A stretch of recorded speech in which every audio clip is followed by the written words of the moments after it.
Vemulawada urban మండల Bharatiya Janata party మండల శాఖ అధ్యక్షులు బుర్రా శేఖర్ గౌడ్ ఆధ్వర్యంలో మిడ్మానేరు నిర్వాసితులు పెండింగ్ సమస్యలు పరిష్కరించాలని కోరుతూ వేములవాడ నంది కమాన్ నుండి అర్బన్ తహసీల్దార్ కార్యాలయం వరకు బైక్ ర్యాలీ నిర్వహించి సమస్యలు పరిష్కరించాలని తహసీల్దార్కు వినతి పత్రాన్ని అందించారు. అనంతరం బుర్రా శేఖర్ గౌడ్ మాట్లాడుతూ మిడ్మానేరు నిర్వాసితులకు ప్రభుత్వం ఇస్తామని చెప్పినటువంటి 5,04,000 రూపాయలను వెంటనే ఇవ్వాలని, ఇండ్ల నష్ట పరిహారం రాని వారికి పట్టా ప్యాకేజీలు రాని వారికి యువతీ యువకులకు పట్టా ప్యాకేజీ వెంటనే అందించాలని డిమాండ్ చేశారు.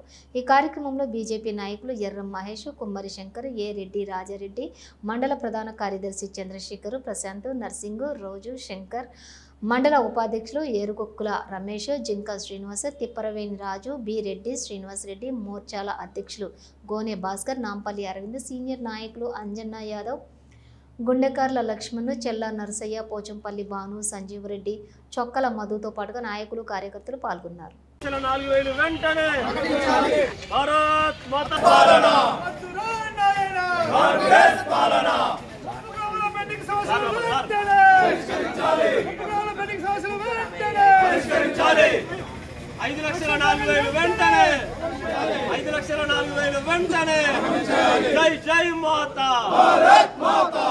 వేములవాడ అర్బన్ మండలం భారతీయ జనతా పార్టీ పక్షాన ముంపు గ్రామ నిర్వాసితులకు అండగా వాళ్ళకి భరోసాగా బైక్ ర్యాలీ కార్యక్రమం నంది కమాన్ నుండి ఎంఆర్ఓ ఆఫీస్ వరకు చేయడం జరిగింది.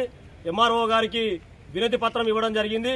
గత ప్రభుత్వం, ఇప్పుడున్న ప్రభుత్వం 5,04,000 మేము గెలవగానే ప్రతి నిర్వాసితునికి 5,04,000 ఇస్తామని చెప్పి హామీ ఇచ్చిర్రు. ఆ ప్రభుత్వం మోసం చేసిందని చెప్పి ఈ ప్రభుత్వానికి ప్రజలు నమ్మి, మిడ్మానేర్ ప్రజలు నమ్మి ఓట్లు వేస్తే వీళ్ళు కూడా 5,04,000 విషయం పక్కకు పెట్టి రాష్ట్రం అంతా ఇస్తున్నటువంటి ఇందిరమ్మ ఇండ్లు ఇచ్చుకుంటూ వీళ్ళు పబ్బం గడుపుకునే ప్రయత్నం చేస్తూ ఉన్నారు. ప్రతి నిర్వాసితునికి 5,04,000 రావాలని, ప్రతి నిర్వాసితునికి పెండింగ్ సమస్యలు, ఇంకా ఇండ్ల పరిహారం రాలేదు, ఆడపిల్లలకు ప్యాకేజీ రాలేదు, పట్టాలు రాలేదు, ఉపాధి లేక 50 కిలోమీటర్లు 40 కిలోమీటర్లు ఆటోలల్లా కూలి పనికి వెళ్లే పరిస్థితి మిడ్మానేర్ గ్రామాలలో చూస్తా ఉన్నాం. కాబట్టి తొందరగా ఉపాధి కల్పించాలి. భారతీయ జనతా పార్టీ మిడ్మానేర్ ప్రజలకు అండగా ఉంటుంది. ఒకవేళ మీరు 5,04,000 ఇయ్యక ఈ సమస్యలు పరిష్కరించకుంటే మాత్రం భారతీయ జనతా పార్టీ ఆధ్వర్యంలో రానున్న రోజులలో మిడ్మానేర్ నిర్వాసితులకు అండగా పెద్ద ఎత్తున పోరాటాలు చేస్తామని తెలియజేస్తున్నాం.